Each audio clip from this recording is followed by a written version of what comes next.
성경 하나님 말씀은 디모데후서 3장 13절부터 17절 찾으신 줄 알고 함께 교도합니다. 악한 사람들과 속이는 자들은 더욱 악하여져서 속이기도 하고 속기도 하나니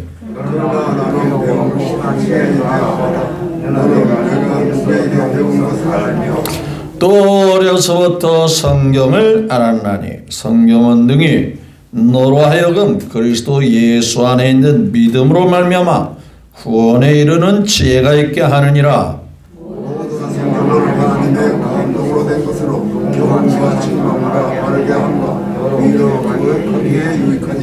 다같이요 이는 하나님의 사람으로 온전하게 하며 선한 일을 행할 능력을 갖추게 하려 함이라. 아멘. 네, 마지막 17절까지 말씀을 합독하셨습니다. 새로운 5월 한 달, 그동안에 무탈하셨다라고 밖에 다른 인사를 드릴 수밖에 없습니다. 왜냐하면 여전히 방역 단계가 조금 낮춰지기는 했지만은 확진자도 여전히 유지되어지고 또 오늘 어저께 80몇 명이 사망에 이르고 300 몇 명이 위중증 환자로 나오기도 합니다. 새로운 5월 한 달도 하나님께서 강건하게 하심으로 큰 어려움 없이 잘 지내시고 특별히 가정의 달에 가정이 기쁜 일, 좋은 일, 행복한 일이 우리 주님 예수님으로 말미암아 넘쳐나게 되시기를 주 예수님의 이름으로 축복합니다. 오늘 예배를 받으신 하나님께 큰 영광을 올려드립니다. 옆에 사람과 한번 인사 나눕니다. 주님의 사랑으로 축복하며 5월 한 달도 잘 되기를 기도드립니다. 한번 인사 나눕니다. 기도하는 마음으로 인사를 하는 거예요. 네, 지난 시간에 저는 이 시간에 지혜로운 자와 어리석은 자에 대해서 말씀을 드린 바 있습니다.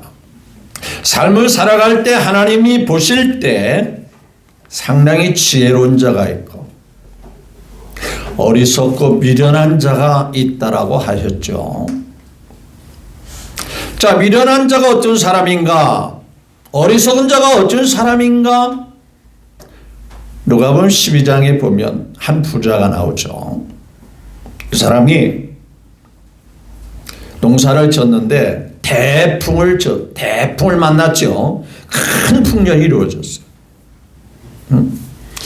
그래서 이 사람이 생각한 끝에 이 많은 농산물을 나눠 먹는 것보다는 베푸는 것보다는 나 혼자 쓰고 먹고 마셔야 되니까 창고를 크게 해야 되자. 내가 이렇게 하리라. 내가 이렇게 하면 된다. 자기 주관이죠. 자기가 중심이에요. 기억하십시오.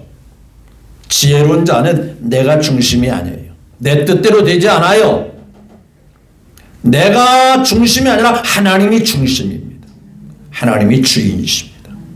이게 바로 지혜로운 자예요. 나를 주관하시고 나를 다스리고 나의 모든 삶을 이끄신 분은 하나님이시다. 철저하게 이걸 우리가 믿고 고백하는 사실.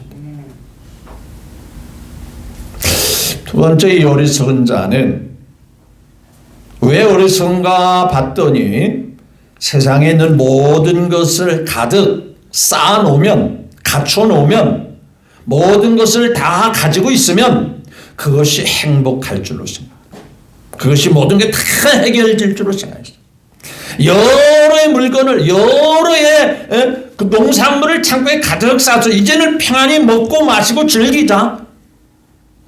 그거 아니라는 거죠. 어리석은 자, 오늘 밤에 내 영혼을 데려가면 누구 것이 되겠냐. 그랬어요. 여러분, 세상의 모든 것으로 만족할 수 없어요. 행복할 수 없어요. 잠시 육신적으로는 즐길 수 있어도 근원적인 행복과 만족은 누릴 수 없습니다. 복음 찬송가에 그랬죠. 사람을 보며 세상을 볼 때 만족함이 없었네. 그러면 누구를 통해서 만족함이 있죠? 나의 하나님 그분을 볼 때 나는 만족하였네. 믿어지면 아멘. 우리는 형편이 늘 불편하고 늘 여유가 없다 보니까 재벌을 꿈꿀 수 있습니다. 돈 많은 재벌, 부유한 자를 꿈꿀 수 있습니다. 근데 그분들을 단도직입적으로 만나서 당신 행복합니까? 당신 만족합니까? 물어본다면 삶은 편리할지 몰라도 결코 내 마음의 만족과 행복은 없습니다 라고 고백하실 겁니다. 왜? 하나님은 사람을 지을 때 세상의 눈에 보이는 그것으로 만족하도록 짓지 않았어요.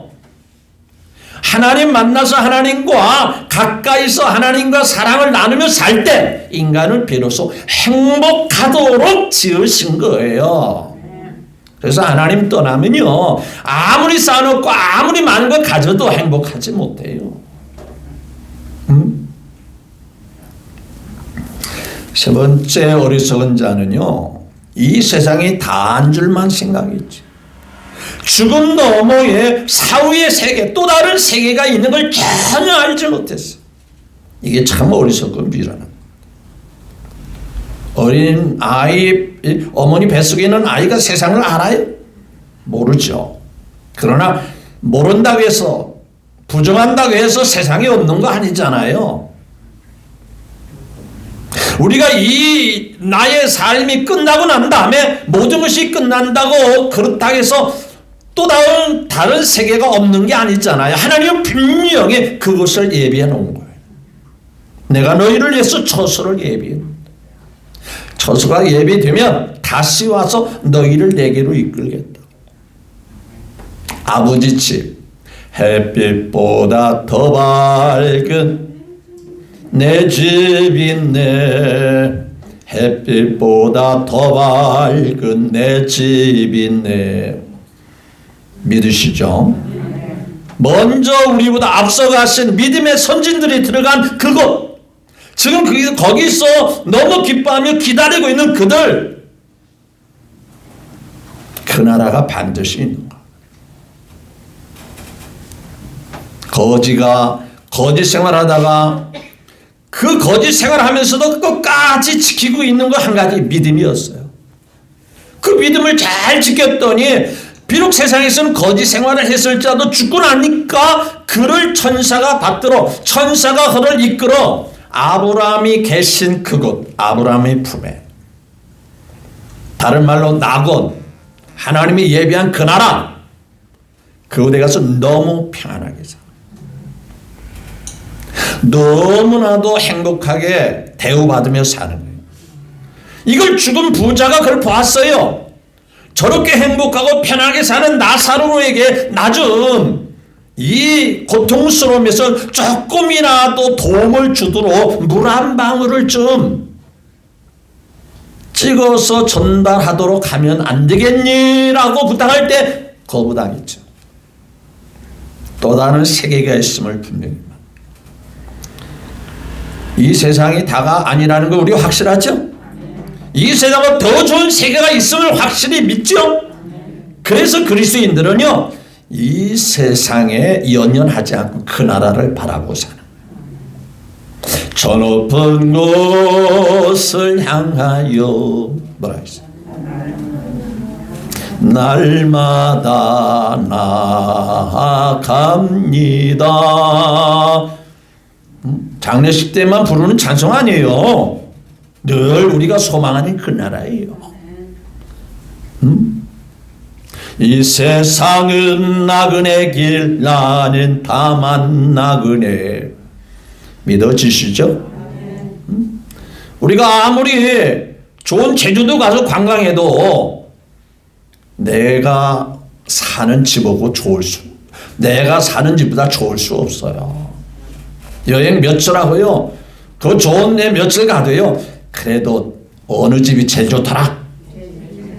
어떻게 이렇게 잘 아셔요? 예. 우리 하나님이 예비한 그곳, 그 나라를 바라보고 사는 거. 어쩌면 우리가 예수님 안에서 늘 일평생 믿음을 지키는 그 나라를 바라보고 살기 때문에 그 나라의 소망 때문에 그 믿음 지켜나가는 거예요. 왜? 우리의 삶이 언제 끝날지 모르잖아요. 하나님 부르시면 순서 없이 부른다잖아요.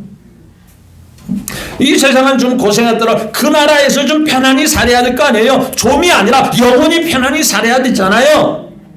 그 나라에 우리 목표를 두는 거예요. 그래서 믿음의 결국, 믿음의 종착역, 믿음의 열매는 구원받아 하늘나라에서 사는 거다. 이렇게 말하죠.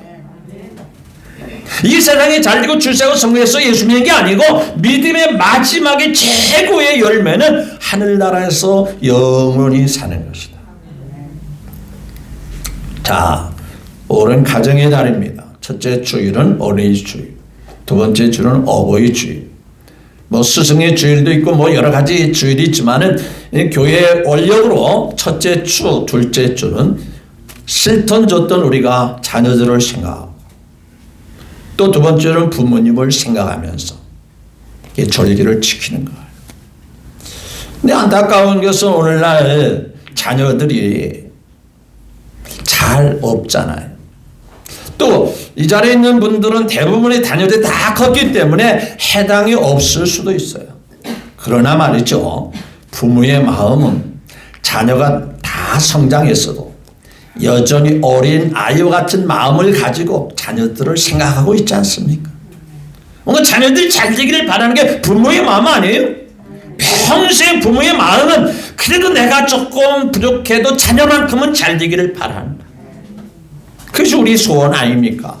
그래서 꼭 어린이 주일이라고 생각하지 말고 자녀 주일, 자녀를 생각하고 자녀를 위해서 내가 할 수 있는 일이 뭘까? 자녀를 위해서 내가 앞으로 기도 제목이 뭘까를 생각하면서 이 절기를 지켰으면 좋겠다고 하는 거예요.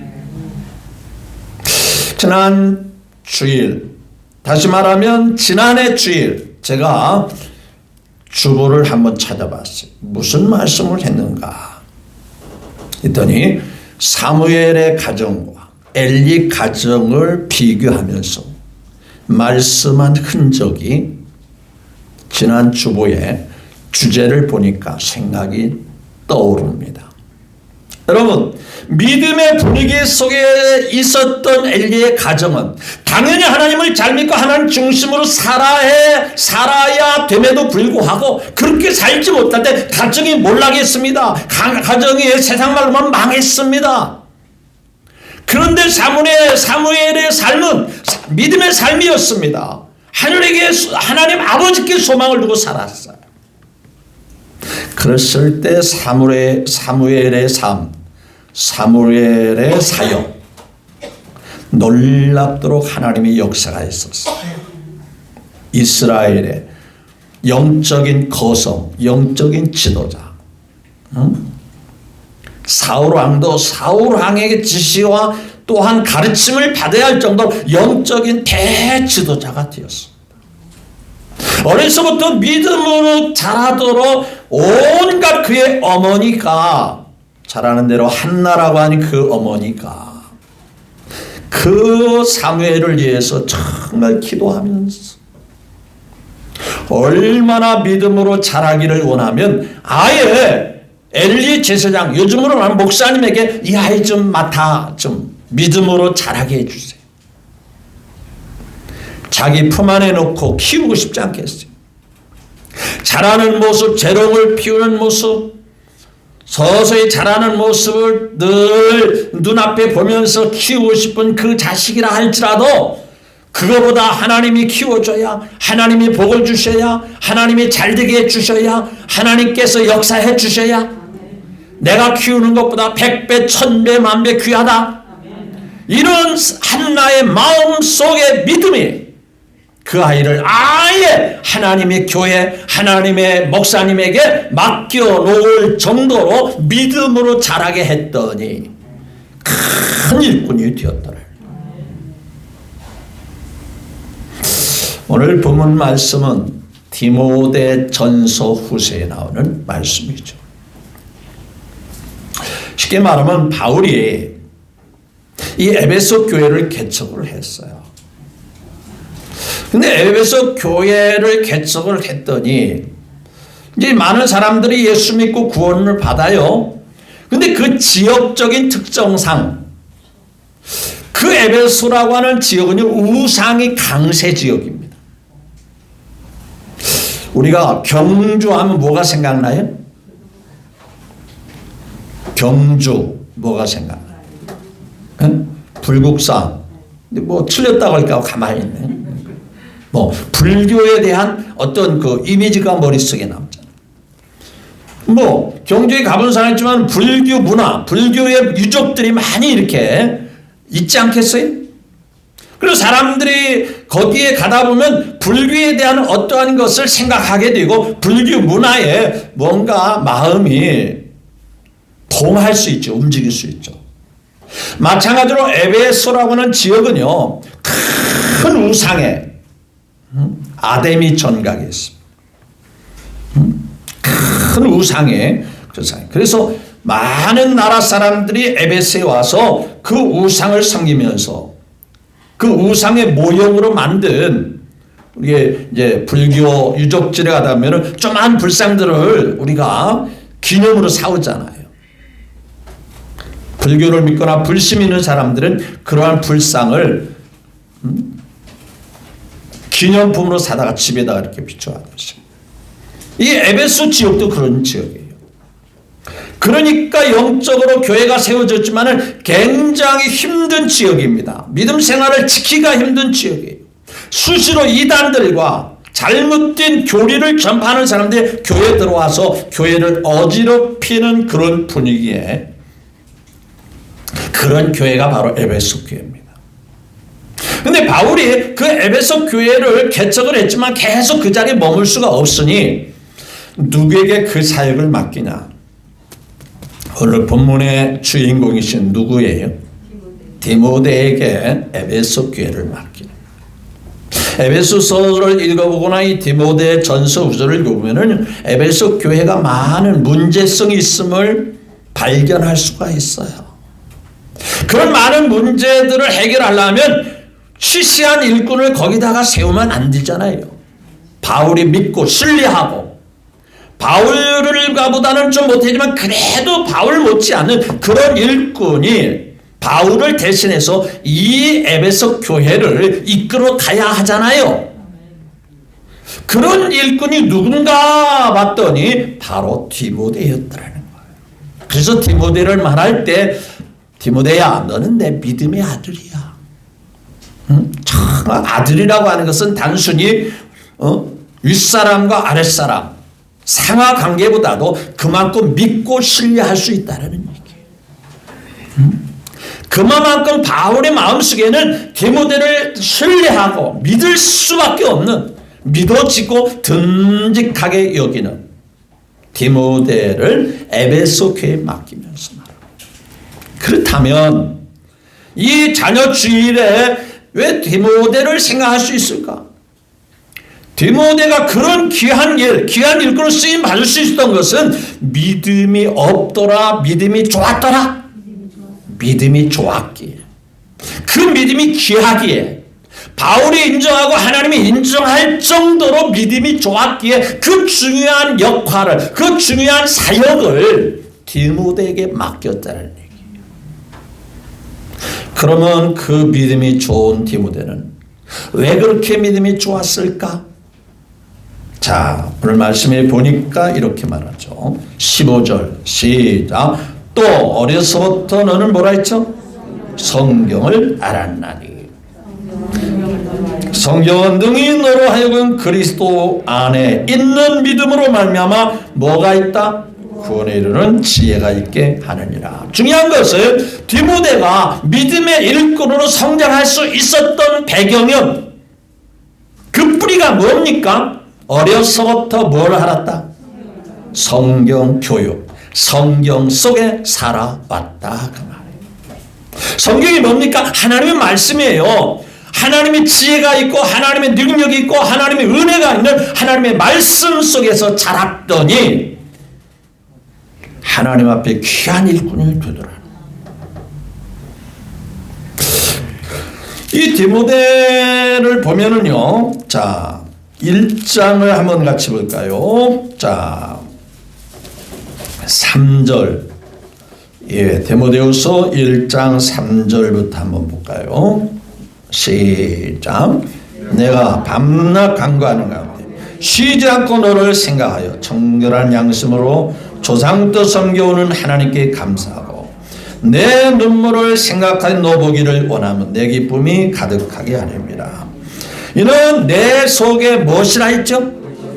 자, 디모데의 속에 무슨 믿음? 네, 중요한 말씀이에요. 디모데가 가지고 있는 믿음은 진국 같은 무슨 믿음이요? 거짓이 없는 믿음. 그럼 이 말씀을 강조하는 이유가 뭐예요? 믿음 생활을 한다고 하면서도 무슨 믿음도 있을 수 있다? 거짓 믿는 척하면서도 그렇지 않은 사람도 있을 수 있다라고 하는 것을 보여주고 있어요. 그런데 사도 바울이 디모데를 볼 때는 그 디모데의 믿음이 정말 거짓이 없는 참 믿음이더라는 거예요. 자다가 인정할 수밖에 없는 참 믿음, 진실한 믿음이다. 그 믿음이 있음을 생각하는 그런 믿음이 있기 때문에 바울은 디모데를 믿음직하게 여기면서 자기가 해야 할 일을 에베소 교회에 맡기는 거예요. 그러면 그 믿음은 언제부터 그에게 임했을까? 하루아침에 그 믿음이 하늘에서 뚝 떨어졌을까?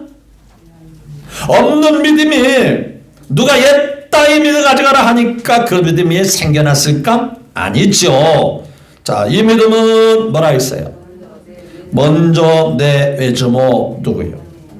모이스와 내 어머니 유니게 속에 있더니 내 속에도 뭐 해라? 내 속에 있는 줄을 확신하라. 그러니까 이 디모데의 믿음은 한순간 어느 순간의 믿음이 물밀듯 밀려온 게 아니고 뿌리가 있는 것 같다 없는 것 같다?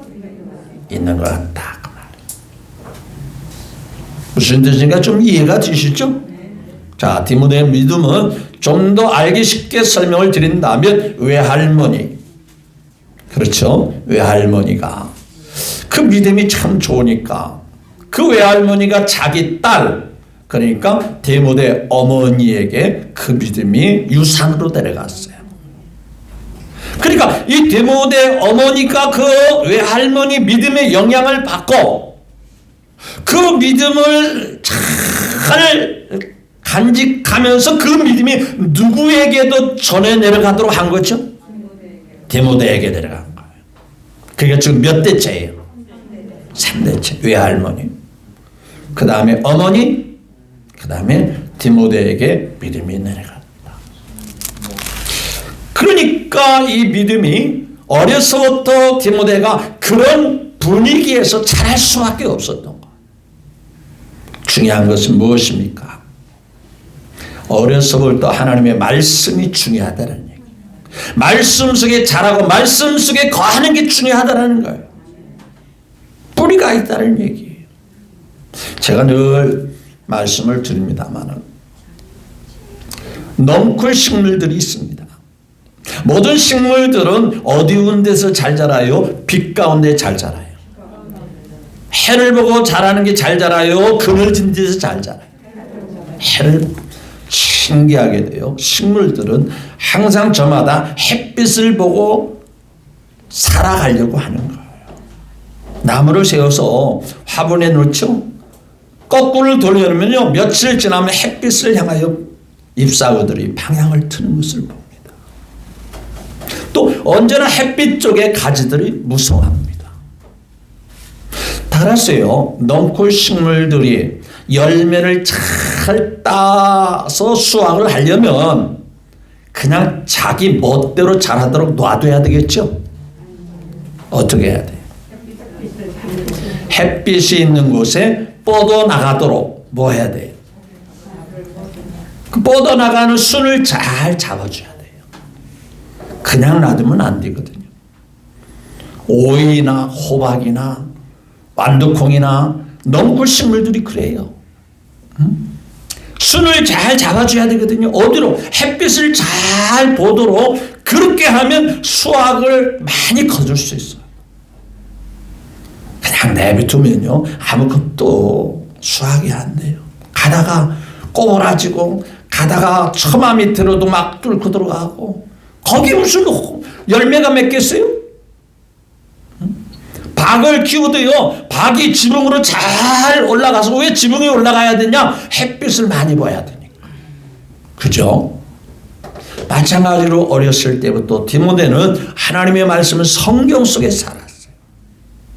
여러분 세계를 살펴보더라도요 하나님 중심 하나님의 말씀 중심으로 사는 나라가 세상을 지배하고 삽니다. 세상을 좌지우지하고 살아요. 이스라엘 나라를 보더라도 비록 이스라엘 나라가 구약 성경을 믿고 하나님을 찾고 살지만 그 작은 나라 그 땅도 작고 인구도 적은 나라가 세계에 나타나는 영향은 무시할 수가 없어요. 짧은 역사 속에 세계의 어떤 국가가 된 미국을 보더라도 해가 지지 않는 영국을 보더라도 독일, 스위스 다 믿음의 바탕으로 세워진 나라들이에요. 세계를 좌지우지해요. 혹자는 이렇게 말할 겁니다. 일본은 하나님을 잘 못 믿고 우상을 많이 섬기는데 어떻게 잘 사는 나라가 되었습니까? 라고 말할 겁니다. 근데 일본도요 우리나라보다 50년 60년 먼저 우리 대원군 세국 정책을 쓸 때 일본은 미국 문화, 영국 문화, 서양 문화를 많이 받아들였어요. 그러니까 기독교 나라, 기독교 문화를 먼저 많이 받아들였는데 우리보다 기독교 뿌리가 더 일본은 깊어요. 그런데 잘 살다 보니까 서서히 하나님 벗어나고 떠나잖아요. 그러니까 이제 우리보다 조금씩 처지는 거예요. 우리 현대의 전기차가 최근에 일본에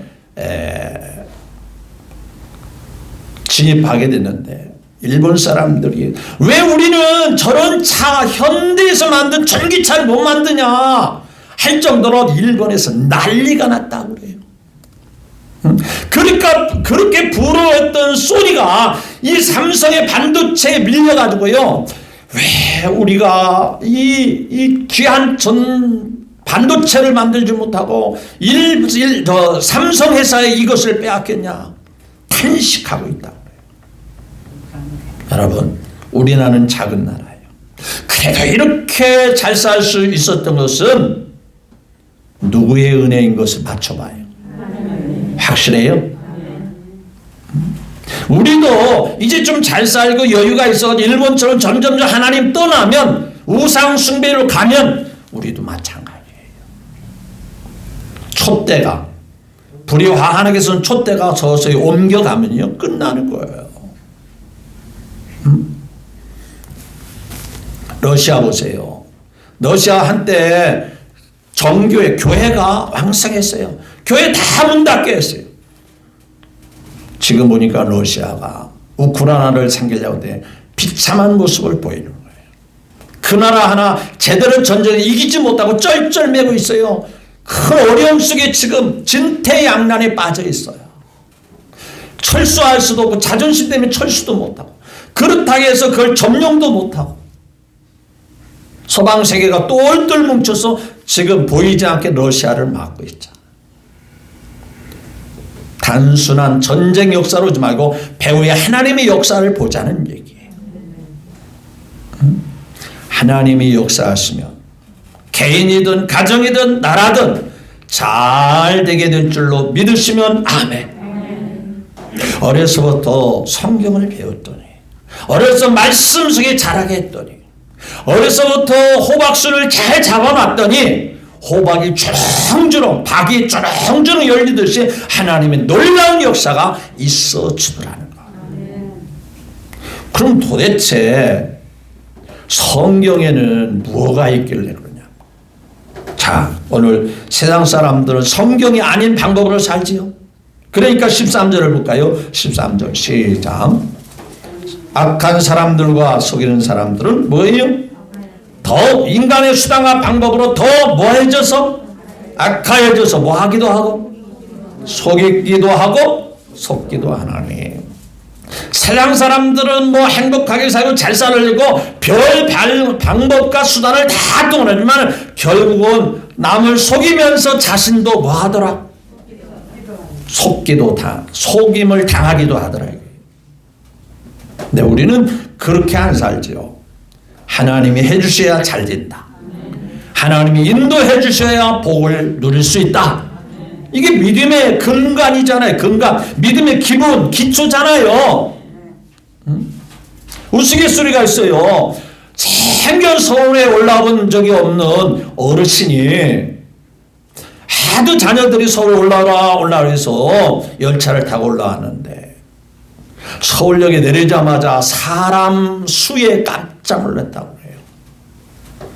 뭔 놈의 사람이 이렇게 많으냐 그러는 거예요. 그래서 마중 나온 아들에게 물었다잖아요. 이 많은 사람들이 뭘 먹고 사냐. 우리 시골은 농사 져먹고 사는데 이 많은 사람들이 눈이 휘둥그레지니까 도대체 어떻게 살지 궁금하니까 어떻게 뭘 먹고 사냐 그랬더니 아들이 대답이 굉장히 신기한 대답을 했다고 해요. 서로 속여 먹고 삽니다. 속여 먹고 삽니다. 세상 사람들이 그래요. 속이면서 자기도 또 속아요. 신기하죠. 근데 우리는 그렇지 않아요. 그래서 우리는 성경 속에 우리 하나님 믿음 생활을 어떻게 해야 되냐면요. 14절 그러나 너는 뭐예요? 배우고 확실한 연에 거하라. 너는 네가 누구에게 배운 것을 알며 네 어머니 너희서 또 네 어머니 윤희게 그 어머니의 배운 것을 네가 확실하게 기억하면서 믿음이 그냥 왔다 갔다 하지 말고 거짓이 없는 진실한 믿음을 잘 지켜라. 여기 중요한 건 세 가지예요. 배워야 돼요. 배워야 돼요. 신앙생활도 배워야 돼요. 그냥 대충 하면 안 돼요. 옛말에 그랬잖아요. 시골 면장님도 뭐 해야 된다? 그런 걸 어떻게 잘 알아요? 배워가지고 알아야 할 수 있는 거예요. 두 번째는요. 확신을 해야 돼. 확신. 하나님은 살아계시다. 분명하시다. 천국은 분명히 있다. 여러분 신앙에 대해서 성경에 말씀한 것을 하나도 의심 없이 확신하시면 아멘. 확신해야 돼요. 확신. 긴가민가하면 안 돼요. 여러분 하나님이 나를 구원해 준다고 하는데 근데 어떤 사람은 안 믿어지는 사람이 있어요. 그래도 내가 가보지 않은데 과연 될 수 있을까? 내가 조금 부족한 것 같이 보여지는데 그 말씀대로 될 수 있을까? 확신이 없는 사람이 있어요. 소위 말하면 구원의 확신이 없어요. 그런데 우리 평안교회 있는 분들은 다 구원받았다고 하는 확신이 있으시면 아멘. 그럼 안 하신 분이 있나? 확신해야 된다니까. 왜냐면요 성경은요 하나님이 말씀했으면 그걸로 끝입니다. 거기다가 덧붙일 게 하나도 없어요. 인간의 생각을 거기다 집어넣어가지고 섞어 놓을 필요가 없어요. 하나님이 그렇다면 그대로 받아들이는 게 믿음이요. 여러분 성경 역사는 언제나 보더라도 내가 하는 게 아니라 내가 보태는 게 아니라 하나님이 나를 통해서 일하시는 100% 하나님이 하셔요. 그렇기 때문에 내가 뭔가를 보태가지고 이루어진다고 착각하지 마세요. 확신을 가지세요. 확신. 그래서 배우는 거고 자꾸 들여야 되는 거고 가까이 하는 거예요. 그리고 뭐예요? 더하라 그랬어요. 그 확신을 가지고 그렇게 살아가는 거예요. 이론적으로만 가지고 있는 게 아니라 그 확신을 마음속에 가지고 간직한 채로 하루하루를 살아가는 것이 거한다라는 말을 쓰고 있는 거예요. 교회 올 때는 믿어지고 교회 떠나고 난 다음에는 안 믿어줘. 그건 거하는 삶이 아니에요. 그러면 성경을 가까이에서 배워야 하는 게 뭐냐? 15절 시작. 어려서 성경을 알았나니 성경은 능히 너로 하여금 그리스도 예수 안에 있는 믿음으로 말미암아 뭘 주신다? 구원에 이르는 지혜가 있게 한다. 내비게이션을 사용하는 목적이 있어요. 내비게이션을 따라가면 반드시 목적지는 나온다 안 나온다? 나온다. 성경을 통해서 우리가 깨닫는 최고의 목적지는 어디에 다다르게 한다? 구원에 다다르게. 아, 이래서 내가 구원받은 거구나. 이래서 내가 하나님의 자녀가 된 것이구나. 성경을 통해서 확신할 수 있어요. 어느 목사님이 말하니까, 어느 기도 많이 하는 권사님이 말하는데 나보고 그렇다 하더라가 아니고 성경에서 말씀하고 하나님이 말씀하시는 거예요. 나는 부족하니까, 나는 안 믿어지니까 누구한테 가서 기도 좀 받아볼까? 누구한테 가서 예언을 좀 받아볼까? 아니에요. 성경에 하나님의 구원에 이르는 지혜가 성경 속에 있어요. 그 성경 말씀 그대로 믿으면 돼요. 믿으시죠? 그 다음에 뭐예요? 자, 모든 성경은 16절에 시작. 하나님이 감동과 교훈과 책망과 바르게 합니다. 의로 교육하게 유익하니. 자, 결과적으로 성경은 유익하다, 해롭다? 유익하다. 뭐가 유익하냐? 교훈과 책망과 우리의 삶을 바르게 함과 의로운 삶을 교육하기에 뭐하다? 유익하다. 하나님을 제대로 믿으려고 하는 유익을 원한다면 하나님의 말씀을 가까이 해라.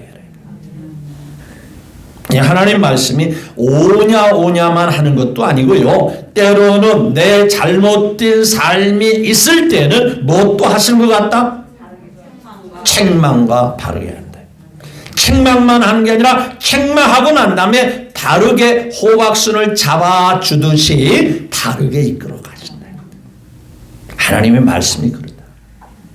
그리고 더 나아가서는 믿음 생활하는 사람들에게 17절에 시작. 하나님의 사람으로 뭐하게 하며? 믿음의 사람으로 온전하게 하며 뭐예요? 하나님의 믿음의 영적인 일을 행할 능력을 뭐하게 한다? 아, 어떻게 사는 것이 복되고 어떻게 살아가는 것이 하나님을 기쁘게 하는가? 그 온전한 사람으로 선한 일을 행할 능력을 갖추게 한단 말이에요. 교육을 받다 보면 그 사람이 능력을 갖추잖아요. 자격을 갖추게 되잖아요. 하나님의 사람, 교회만 왔다 갔다 한다 해서 자격이 갖춰지는 게 아니잖아요. 신앙생활을 흔들림 없이 흐트러짐 없이 할 수 있는 그런 온전한 사람으로 하나님의 능력 안에서 살게 된다. 자, 이제 시간이 되어 가는데요. 이제 말씀을 한번 결론을 맺어본다면 여러분들은 이 신앙의 확신 속에 산다라고 저는 믿어 의심하지 않습니다. 그런데 문제는 여러분들은 관련된 뭐 다 컸든지 크지 않았든지 아니면 손자가 됐든 손녀가 됐든 외손자가 됐든 외손녀가 됐든 이 믿음이 오늘 본문에 주신 말씀이 그들에게도 임해야 될까요? 그냥 놔둬야 될까요? 디모데같이 하나님 앞에 쓰임받는 복된 일꾼이 되기 위해서는 그렇게 이루어지기를 바랄까요? 그냥 놔둬 상관없어 그래야 될까요? 이루어지기를 바라야 돼요. 그렇죠? 그래서 여러분들에게 주신 말씀이 아니라 여러분들을 통해서 여러분들에게 영향을 미칠 수 있는 어떤 자녀들 아니면 손자가 됐든 손녀가 됐든 외손자가 됐든 외손녀가 됐든 조금 덜 자란 자녀가 됐든 말씀 속에서 믿음 속에서 하나님 중심으로 살아야 이 시대의 참 일꾼이 되고 참된 복된 사람이 되어주고 하나님께 영광 돌리는 삶을 살 수 있지 않겠는가. 이러한 말씀으로 받아들이면서 그들을 위해서 내가 더 기도하고 그들을 위해서 더 독려해서 믿음 생활을 잘 할 수 있고 내가 가진 믿음의 유산이 고스란히 그들에게도 전해졌으면 좋겠다. 이런 마음의 자세를 가지고 오늘 하나님 앞에 예배드리는 여러분들에게 큰 복이 있으시기를 그 소원이 이루어질 수 있게 되기를 주 예수님의 이름으로 축복합니다.